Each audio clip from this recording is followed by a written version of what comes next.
우리가 급락할 거리는 없습니다. 카카오와 네이버입니다. 결국은 결국 플랫폼 기업. 예, 결국은 그쪽 라인들이 대장격으로 갈 거고요. 미국 쪽이 좋은 거는 소비재 관련된 주식들이 정말 지금 현재 움직여주고 있는 것 같습니다.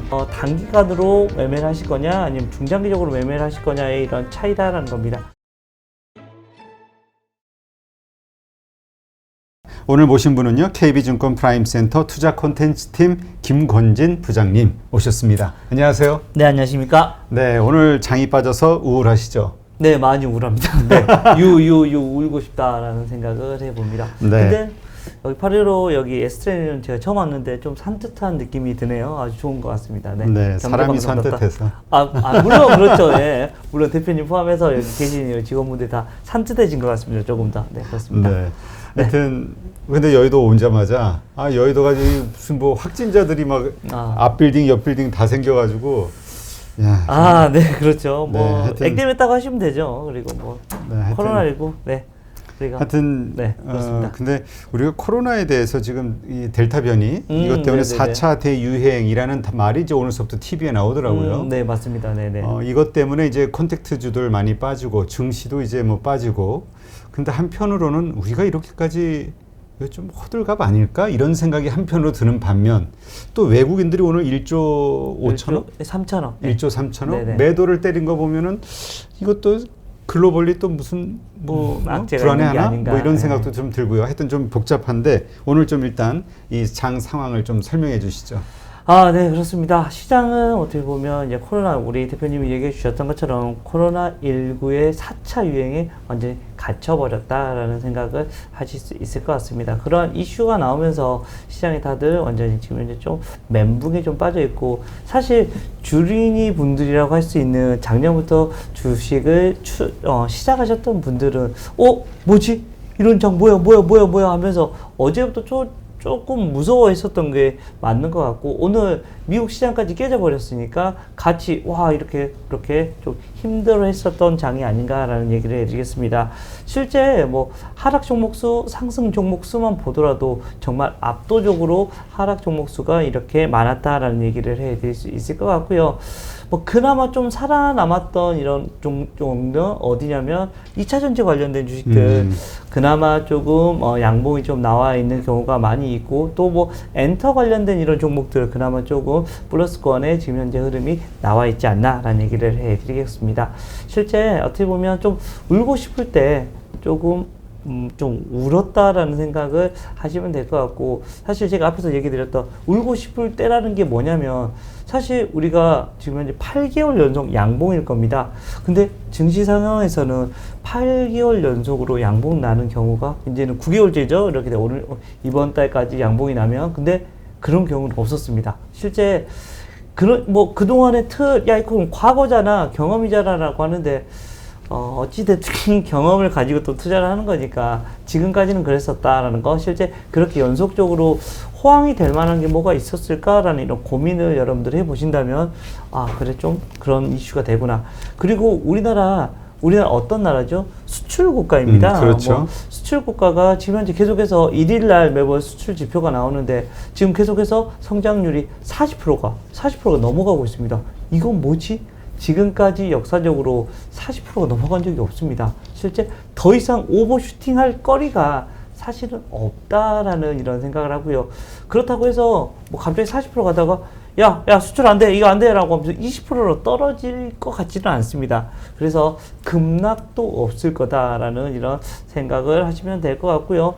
또 뭐 ISM 제조업 지수 같은 경우도 마찬가지입니다. 지금 현재 계속해서 고공행진을 하는데 60이 넘었던 적이 있었나라는 생각을 해봅니다. 계속 60이 넘어가고는 있었는데 이게 밑으로 깨질 게 있나라는 이런 고민을 해본다라는 겁니다. 실제 여기서 추가적으로 올라가야 되는데, 주가가 올라가기 위해서는 어떤 새로운 큰 모멘텀이 몰려온다라는 이런 식의 얘기가 나와야 될 것 같은데 전혀 지금 현재는 그런 모습이 아니고, 우리나라 시장도 조금 좀 어려운 시장이 계속해서 증가가 되고 있습니다. 어떻게 보면 지금 새로운 호재를 좀 많이 기다리는데, 지금 현재 시장에서는 조금 어려운 이런 모습이 나오고 있고, 그나마 뭐 호재라고 하면, 코로나19 이렇게 확장이 되면 우리가 페이퍼링이 야 좀 늦어지는 거 아니야? 여기로 해서 좀 호재가 돼야 되는데 이것은 이미 시장에 어느 정도는 이미 반영이 되어 있다. 즉 새로운 뉴스가 아닙니다. 야 코로나19 다시 해도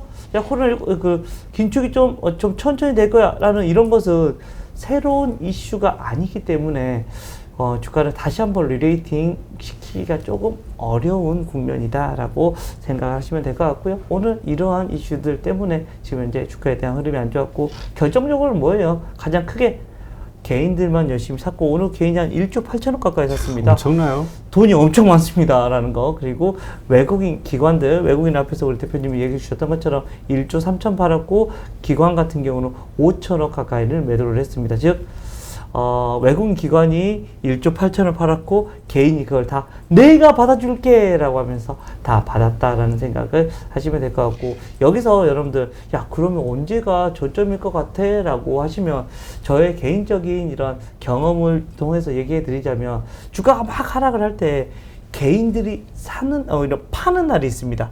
개인들이 파는 날이 생기면 그때 조금 지금이 거의 바닥에 왔구나라는 것을 여러분 느껴질 수 있을 겁니다. 즉, 좀 속상한 얘기지만 지금까지는 그랬습니다. 개인들이 매도가 막 주가가 오늘같이 하락을 하는데 개인들이 매도가 나오기 시작하면 이제 거의 바닥에 와 가구나라는 것을 경험상 여러분들께 얘기해 드릴 수 있을 것 같고요. 이거는 어디에도 나와 있지 않는 팁을 여러분들께 제가 드리는 거다라는 얘기 드리겠습니다. 네. 일단 우리가 좀 팩트하고 우리가 쓸데없이 더 많이 가지고 있는 어떤 공포심이랄까 혹은 뭐 기대감 이런 거를 좀 구분을 해야 될 것 같은데요. 일단 미국 시장을 보더라도 사실 미국 시장이 어제 좀 흔들렸다 하더라도 뭐 그렇게 큰 폭으로 빠진 건 아니잖아요. 그렇죠. 사실은요. 네. 그러니까 뭐냐면 지금 이 델타 변이 바이러스 이것이 정말 우리 코로나 때처럼 대안이 없는 병이냐 아니면 치사율이 엄청 높으냐, 사실 두 가지는 아니란 말이죠. 맞습니다. 네. 현재 파이자로는 뭐 60~70%대 예방률이 있고 그렇죠. 네. 뭐 영국 케이스입니다만 네, 맞습니다. 그 다음에 치사량도 보통 경증에서 이게 좀 확산 속도가 빠르다 뿐이지 이게 치사량이 높다라는 얘기는 안 나왔거든요. 네, 맞습니다. 그렇다면 이미 예방 백신은 나와 있고 그렇죠, 그렇다면 이거는 역시 그냥 우리가 이제까지 경기 재개에 대한 어떤 기대감들 이것이 유효한 상황 아니냐. 물론 모더나라든가 얀센이라든가 이쪽이 얼마만큼 효과가 있는지 데이터가 이제 나오겠죠. 1, 2주 안으로. 네네. 이것을 보고 그 다음에 판단을 좀 내려야 되는데 우리가 너무 일찍 공포심에 빠진 거 아닐까 이런 생각이 얼핏 들어요. 그렇습니다. 하지만 여러 가지 제가 앞에서 얘기 드렸던 그런 여러 가지 이슈가 지금 현재 나와 있는 상태이긴 하다라는 거 안내해 드리겠고요. 우리 대표님이 얘기하신 것도 어떻게 보면 좀 객관적인 이런 측면에서 좀 맞는 얘기긴 하다. 이번 바이러스 델타 변이 바이러스 같은 경우가 지금 확산성은 빨라. 근데 이런 치사량은 별로 좀 안 높다라는 생각을 합니다. 바이러스도 자기 스스로 계속해서 살아남기 위해서 지금 변이가 계속해서 일어나고 있고 그 변화의 이런 모습은 치사량보다는 어떻게든 지금 살아남기 위한 이런 쪽으로 변형이 되고 있는 것 같습니다. 실제 여러분들도 마찬가지로 생각을 하시면 될 것 같습니다. 증시에서도 지금은 사람들이 금방 모든 게 이제 경제 재개가 되고 우리가 일상으로의 복귀가 엊그저께까지만 해도 될 거다라고 생각을 했었습니다. 근데 지금의 분위기는 어떻다? 다시 우리 작년 모습으로 돌아가야 되는 거 아니야? 라는 이런 생각을 하게 드는 정도로 지금 현재 시장이 지금 현재 조금 어려워하고 있다는 얘기를 해드리겠습니다. 물론 대표님 말대로 거기까지는 절대 가지 않습니다. 왜냐하면 우리가 급락할 거리는 없습니다. 왜냐하면 지난번에는 우리 작년 같은 경우는 코로나라는 게 처음이었고 몰라서 공포스러웠죠. 그렇죠. 몰랐고 백신도 없었었고 제가 여기서 나왔을 때도 얘기해 드린 것 같은데 애프터 코로나 시대가 지금 현재 오고 있다. 그 중간에 기점이 뭐였다? 바로 이 백신이었다라는 이야기를 해드렸던 적이 있습니다. 실제 거기에 대한 이런 생각을 하신다면 괜찮아 라는 이런 생각을 하시면 됩니다. 이미 백신 완벽하지는 않지만 백신이 나와 있고요. 또 치료제도 열심히 지금 현재 연구 중이라고 합니다. 그래서 조만간 또 치료제에 대한 이런 이슈들도 분명히 좀 존재해 줄 수 있지 않을까라는 생각을 해 갑니다. 물론 지금 당장 여러분들이 투자를 내일 뭐 할래? 라고 하면 바로 이 성장주 쪽에 다시 한번 포커싱을 맞춰야 됩니다. 지금 현재 미국의 10년 만기 국고채 금리가 쭉쭉쭉쭉 내려와 주고 있습니다. 이 말은 결국은 성장주에 베팅이 다시 돼야 된다. 실제 가치주나 이런 경기 민감주 쪽으로 계속해서 베팅이 되던 이런 이슈에서 다시금 조금 바뀌고 있는 겁니다. 상당히 3월달 정도, 2월달 정도까지는 계속해서 성장주가 잘 움직이다가 순간 쭉 밑으로 밀리기 시작했죠. 근데 이게 다시금 최근에 흐름이 바뀌어지고 있는 모습이 나오고 있고, 최근에 미국 시장을 보면 팡주들이 다시 한번 움직여주고 있는 모습이 등장을 해주고 있다는 점은 여러분들께 다시 한번 이것을 일깨워 드릴 필요는 있다라는 판단하시면 될 것 같고요. 너무 과도하게 할 필요는 없지만 그래도 최소한 바이러스가 한번 퍼지고 하면 우리 경험상으로는 최소한 이것을 잡기, 다시금 좀 안정화를 시킬 때는 2주간 정도는 걸리더라고요. 실제 우리가 방역 대책이나 이런 게 나올 때도 2주간에 대한 이런 계속 거리두기에 대한 이런 얘기가 나온 것처럼 최소한 2주 정도는 거의 비슷한 숫자가 발생이 돼버린다. 여기서 조금만 더 우리가 방심을 해버리면 조금 어려워지니까 실제로 정말 이제 2인만 만나야 되고 6시 넘으면 2인 이렇게 만나야 되고 그런 것도 있더라고요. 음악 데시벨이 이렇게 빠르면 안 돼. 그 BPM이 빠르면 안 된답니다. 이렇게 해서 흥쩍 이런 것도 안 되고 천천히 얘기해야 되고 그렇게 계속해서 말이 많이 나오니까 이게 최대한 좀 흥겹게 하면 이렇게 안 된다는 이런 여러 가지 이런 조건이 생기더라라는 기상천외하게 생기고 있는 것 같아요. 우리 김건진 부장님한테 불리한 조건 아니에요? 많이 저한테 좀 어려워해서 제가 오늘 안 그래도 제가 좀 천천히 얘기해야 되고 그렇게 생각을 하고 있는 중이다라는 거 얘기를 드리겠습니다. 네. 지금 얘기하신 것처럼 좀 거리두기 4단계 이제 강화한다고 하죠. 네네, 맞습니다. 그러니까 이제 경기 재개, 그동안 컨택트, 경제주 해가지고 떠오르던 것들이 이제 다 지금 급락을 하고 있는 상황인데. 네, 그렇죠. 근데 지금 성장주를 사는 게 낫다, 이 말씀을 하셨는데. 네, 맞습니다. 네. 일각에서는 이 낙폭이 좀 깊어진 이 콘택트주들 이쪽이 더 낫지 않냐 이런 의견도 있어요. 콘택트주가 결국은 다시 갈 거다. 이 말은 맞습니다. 그런데 제가 전제를 아까 달았던 게 뭐냐면 당장 내일 뭐 살래? 라고 얘기를 했을 때 지금 성장주 쪽이 조금 더 나은 것 같다라고 얘기를 해드렸고요. 거기에 전제 바로 2주 정도는 그쪽으로 좀 다시 한번 매기가 쏠리는 거 아니냐. 그리고 좀 길게 투자하신다고 하면 콘택트주들 다시 경제 재개 관련된 주식들이 다시 움직일 겁니다. 그거는요 계속해서 바톤 터치가 되고, 지금 현재 시장이 좀 급락이 나오고 있고 좀 하락을 하면서 주린이 분들이 야 뭐야 나 힘들어라고 이렇게 갑자기 생각을 하실 때 어떤 쪽으로 여러분들이 접근해야 되는지 이런 고민을 하신다면 단기간으로 매매를 하실 거냐 아니면 중장기적으로 매매를 하실 거냐의 이런 차이다라는 겁니다.